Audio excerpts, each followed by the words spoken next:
Hello and welcome to Books and Beyond. I'm your host, Jimmy Bennett. And of course, my show is in the hopes of helping people personify their aspirations. Today's guest is Mildred Devine, who has written an autobiography called Sunrise to Sunset, Millie's Divine Journey. And we're going to get to that in 1 second. First, I'd like to just mention real quick that next Saturday is the Southeastern Connecticut Authors and Publishers Association meeting. It's via Zoom this time, one more time anyways.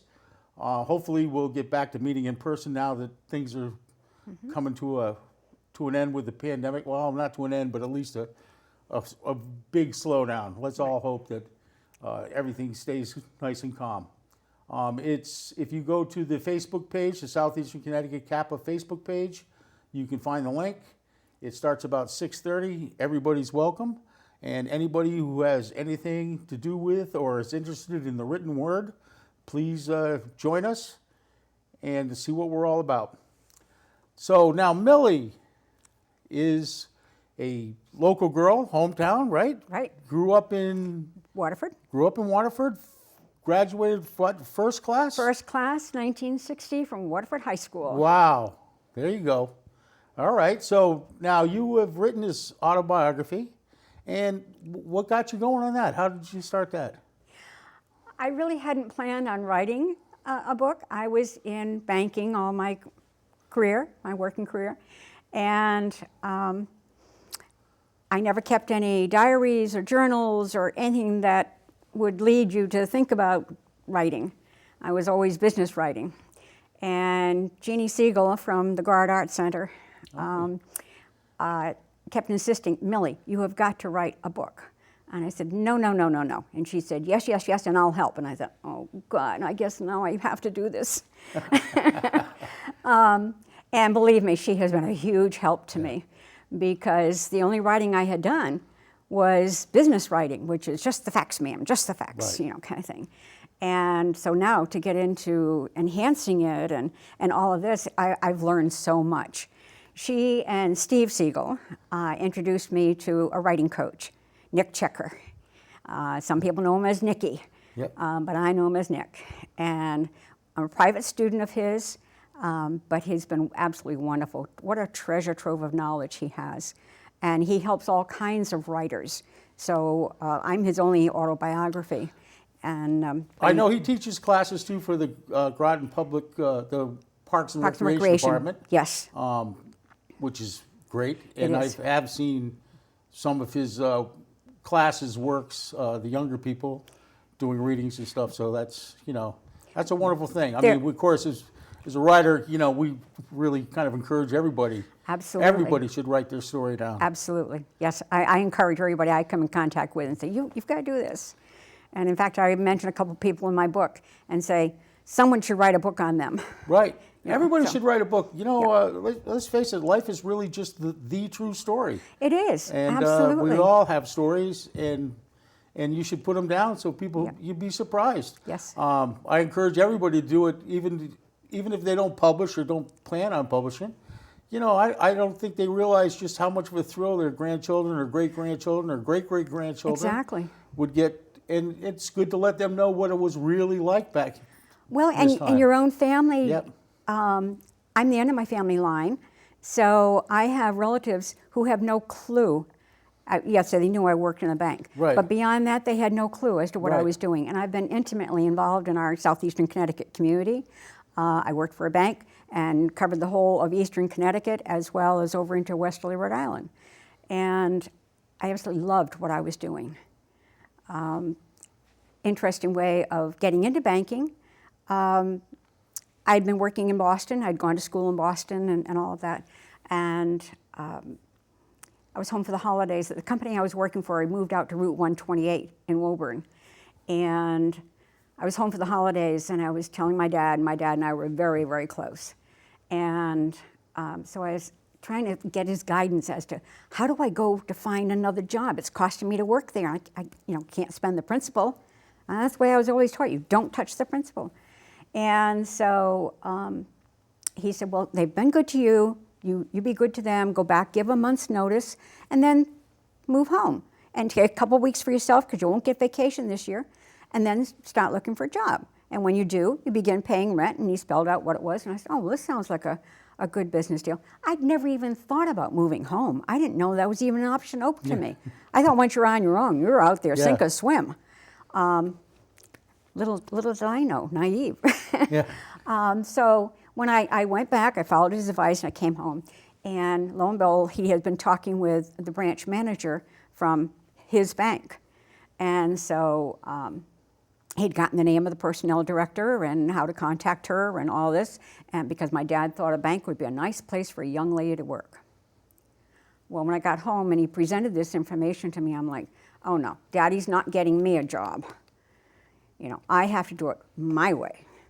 And so I started answering ads in the paper and all this, and just not finding anything I was really interested in. So I said, okay, I'm going to the state unemployment agency. They'll have jobs. And so I walked in and I said I'd left my job in Boston and I was, you know, oh, you're here to get benefits. No, I don't want benefits, I want a job. Oh, well, okay, come over here. And so, all right. So I sat down and she said, as she's going through what was available and everything, we have a bank looking for a secretary. And I said, oh, which bank? Oh, we can't tell you unless you go for the interview. And I said, well, I'll go for the interview. And I ended up interviewing with the same person that my dad had written down. But I did it my way. Yeah. The subtitle of my book, Mildred Devine, A Journey, is because everybody's always had fun playing on my name. And so I decided to have a little fun myself. Yeah. Because I also have a very strong faith. And I wholeheartedly believe that, okay, so I didn't go the first path the Lord laid down for me. I took another route, but he made sure I got there. Right. And so I feel it was part of his plan because all the pieces, I was hired on the spot, which, you know, but walking up there for that job interview, of course, the state agency had told me that they were looking for somebody 25. Well, I was only 23. I'm a very honest, naive individual, but I've always been mature for my age. And so I walked up and I said, oh, they really wouldn't hire me because I'm 2 years younger? And maybe my credentials will help sell this or whatever. Well, I went in and there was an older person who was doing the interviewing, Miss McLeod. She was wonderful, but very stoic. As she was reviewing my credentials, she didn't bat an eye. She just, yeah. But when she got through, she was very pleased, and she said. And so in the banking business now, what did you end up doing down the road? I ended up getting into the trust business, trust and estates. So we handled trust funds, private foundations, and so that's all explained in the book itself. It must have been pretty much male-dominated, though, back in those days. It was, and also there was a male-dominated or male social club across the way from our branch, and all the male officers had belonged to the Thames Club. And I don't pick on the Thames Club because it's just one of the social clubs from around the world. Yep. And none admitted women. So in '87, you know, I joined the bank in '65, so I worked my way up from secretary up to a vice president, and I was going for the regional manager's job in 1987 when the boss left. And so, and 4 years prior to that, the bank had actually offered me the same position, but in Stanford. Well, I'd spent 20 years of my career working for this bank and loved it, very much involved in the community. And why'd I want to go to Stanford? That's like New York City to me. Yeah. And so I, you know, had declined that. And, but when it came up in my own territory, New London, I wanted it. So I was made acting regional manager, and so I put in my application. Well, the bank did its normal national search, but then they decided they had to interview the community to see if it was ready for a woman to be in that position. I couldn't understand. I just could not comprehend what this was. It all because I couldn't join that club across the street? You know, I was surprised. I'm surprised by that because I really thought in 1987 we were much more progressive than that. You know, I obviously I didn't realize. I mean, I knew that there were some men's clubs and stuff like that, but I didn't really realize, in the business world. I was a chef, so I mean, I wasn't out there in that Right. retail business or circulating around. Right. But you came up with quite a nice way to circumvent that, didn't you? Yes. And how was that? Because I couldn't join the Thames Club, my boss would come back from the club and tease me about, it was back at the time in the 70s when women's lib was really high up and people were Yeah. out there marching and Yeah. placards and all this business. Well, you need to take your placard and go out and march up and down State Street in front of the club. I thought, that is so foreign to me. There's no way I would do that. And so anyhow, he would come back and tease me about joining and this whole business about the placard and everything else. Well, finally, he teased me once too often and got my Irish up. And I said, I don't want into that club. What I want is the same thing as or better than.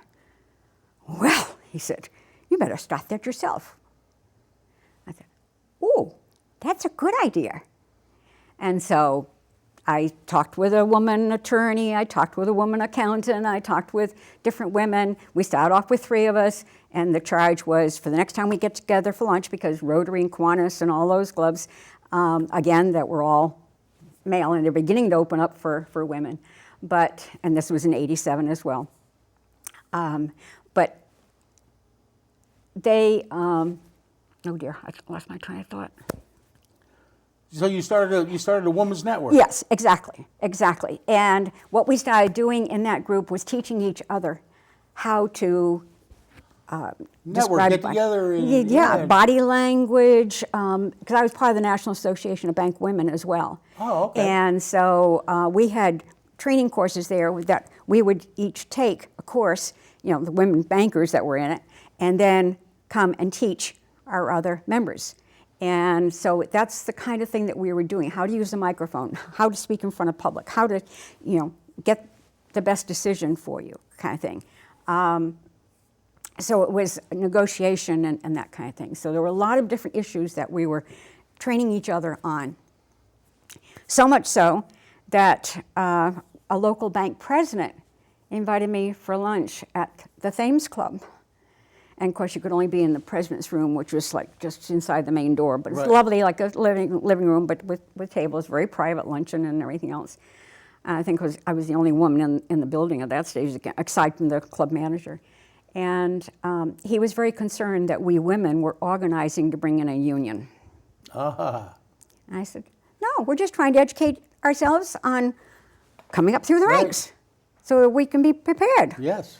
And so that's what we were doing. That's what the networking was all about. And the energy level of the women's network is unbelievable. I go to those luncheons, and even today I go. The network is celebrating its 45th anniversary this year. Wow. And they call me mom in that group. But at the same time that we were starting the women's network, we also had members who were trying to organize a rape crisis hotline and have it manned by volunteers 24/7. And so this was all going on in 74. In 76, the 2 organizations formalized and became what they are today. And so they're celebrating the 45th anniversary this year. But the Rape Crisis Center, while they were answering those calls, that's when they discovered they needed to do something for domestic violence and bullying and all these other aspects along the line. And they needed to have a shelter for women coming out of these abusive situations. So I'm so proud of the 2 organizations because they have partnered from the very beginning. And the other organization is Safe Futures, right? Yes, That's what it's yes. called? Women's Center changed its name to Safe Futures. Safe Futures. They serve not only women, children, but about 25% of their cases are men. Oh, wow. So they had to change the name from Women's Center to Oh. something that was more inclusive. Yeah, I mean that is more of something that's come to light. Right. Recent, in the recent years is the same sort of abuse, but toward men, which Yes. kind of shocking. Well, I mean, any kind of abuse is shocking to me, anyways. I don't understand it. Right, I don't You know, either. I mean, I know that people, and I imagine during the pandemic, you were telling me that it's gotten much worse. Yes, yes. The requirement for their services went up at least 30% Wow. during the pandemic, and they were already at a full caseload, and Wow. they cover all of southeastern Connecticut. Jeez. So, and it's just a wonderful organization. It just does so much. They also have counselors who go into the schools to educate.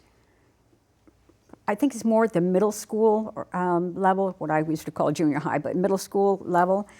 So they, when they're getting into relationships and that kind of thing, to understand, because there's so many issues that are involved. That is, I mean, let's face it, sometimes abuse, alcoholism, a lot of that stuff is learned from your parents. That's right. And their attitudes.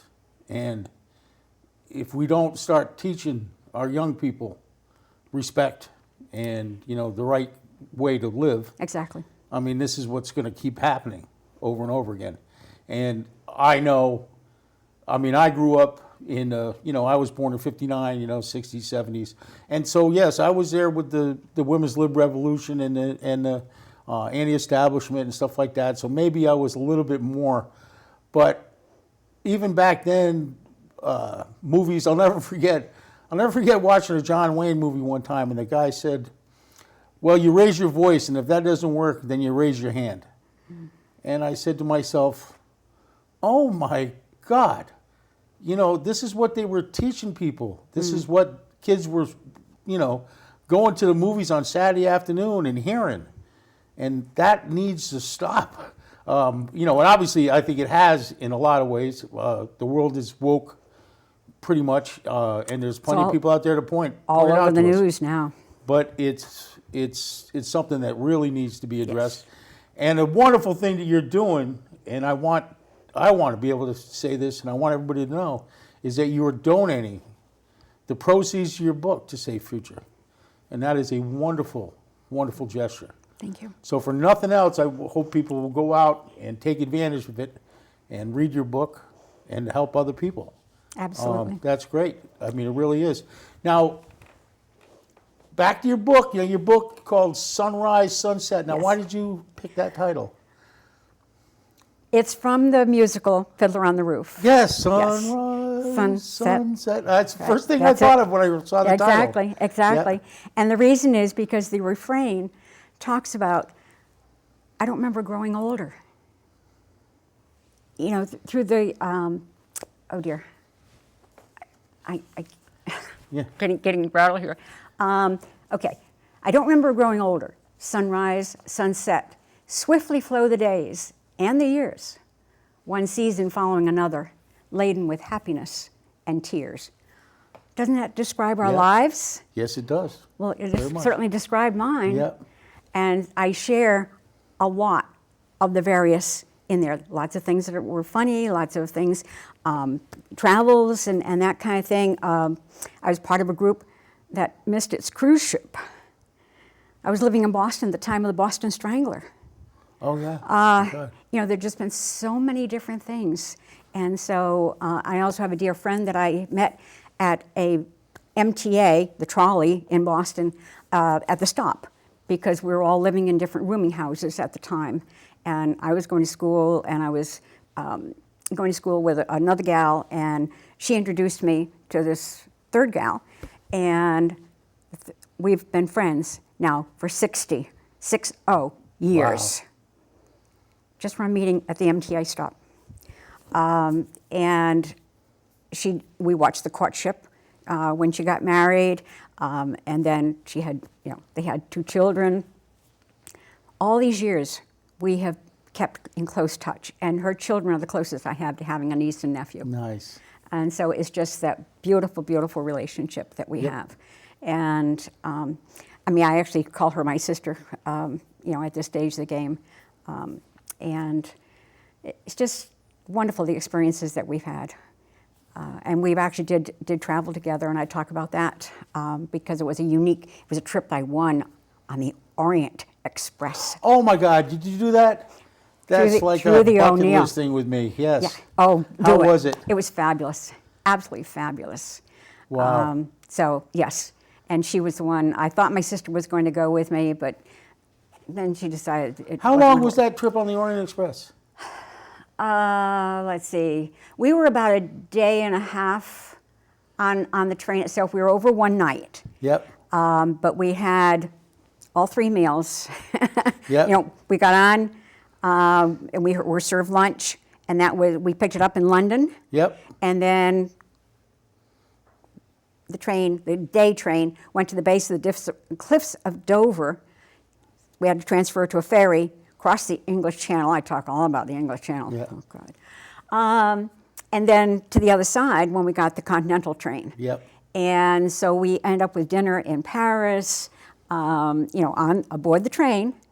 And we were encouraged to wear the attire from the 1920s. Oh, no Because kidding. it was a recreation of their initial trip when they went from London to Budapest. Wow. And that was where they were headed. We Yep. got off in Vienna, Yep. but we'd never been there, and we always dreamed of going to Vienna, so we Yeah. went there. But it was just an absolutely fabulous trip. So I talk about that and the experiences that we had, and all the different Done a lot of things. traveling? I've done a lot of traveling. And I realized just how much traveling I had done in writing this book, because I tried to put a highlight from all the, not Right. all the different places, but a lot of the different places I had been to. And so, yes, I have done a lot of, I've been very blessed. I encourage everybody to travel if at all possible. And I know expense will keep people from doing it, but fortunately, I was able to do it. And Well, I mean, I really believe, I mean, that's true. I haven't done as much travel as I wanted to, but I grew up in the Navy, so, I didn't grow up in the Navy. My father was in the Navy. Okay. So I did quite a bit of traveling. Lived on Guam for a while. And, oh, wow. So I know what you're saying, and it's true. But there's a lot of local, a lot of day trips you can take. I don't think people even realize just how beautiful the interior of Connecticut is. Exactly. Like, so we live down here to the shore, and that's all we think about is the shore, the beach, the water, the boating. But you go inland, and there are some very beautiful spots. absolutely. And Absolutely. and up and down the whole New England, anywhere you can go in a car, and by train and other places. But Yep. there's a lot to see out there in the world, and yes, you should. People should travel. Yes. Much Highly much more. recommend it. Oh, yes. Yeah. Well, you get to meet the other people and the Right. cultures and all of this. Right. It's so stimulating. Yep. And it's just a wonderful experience. Yep. And I treasure the memories of this days. Yeah. Yeah, And so, how did you find writing your first book? I mean, how did you find? Was it was daunting? Did it just flow out of you? Did it?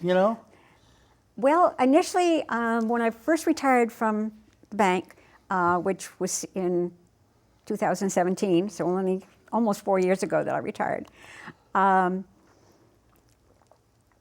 started laying out what I wanted to cover in this book. And then I showed what I'd put together with Jean, and Steve reviewed it and everything else. And so they right away introduced me to the writing coach, Nick Checker. And I was a private student of his, although he has classes, but I, was only focused on this. And it's just wonderful. He's such a treasure trove of knowledge. And I learned so much in doing this. Sure, I wish I had kept a diary and, Right. a journal and all this kind of thing, because my book is based on the memories that I have. Right. And so I've had fun sharing all that. And some of it was difficult to go through because I'm the end of my family line, so I've lost the members of my family. Yeah. And I was very close to my family. And it's just, I guess the word is cathartic, Yep. as far as I'm concerned, because I think back to when I lived in Boston, and I already mentioned the Boston Strangler, that's written up in there. But my roommate and I had taken an apartment and I think I was telling you earlier, that we'd be awakened at 2 o'clock in the morning with what sounded like a drunken brawl in the apartment next to us. Well, what were we to do? We didn't dare call the police or anybody like that, I mean, because they'd turn on us. And they said we were about 20 years old at the time. Fortunately, somebody else in the building called because it was all too frequent. But it was a man beating up his wife, and we'd hear her head landing against the wall. And it was in writing this book that it took me back to realizing how much that had bothered me. Right. And why, you know, as I said, the subtitle is Mildred's Divine Journey. I feel it's part of the Lord's plan, that we were there, we had experienced that. I come back home to be with my family and to work here, and lo and behold, we start the Women's Network, and Women's Center is being formed because there was so much of it, and we had no clue. We were so naive back in those days to have any idea as to what was going on. Yep. And now both organizations are celebrating the 45th anniversary. That's incredible. And I'm so proud of the two organizations. Yeah, that is really great. I know they do wonderful work. They do. The Women's Center did great work, and I'm glad. Yeah. And you said that they're going to build a new center, right? Yes.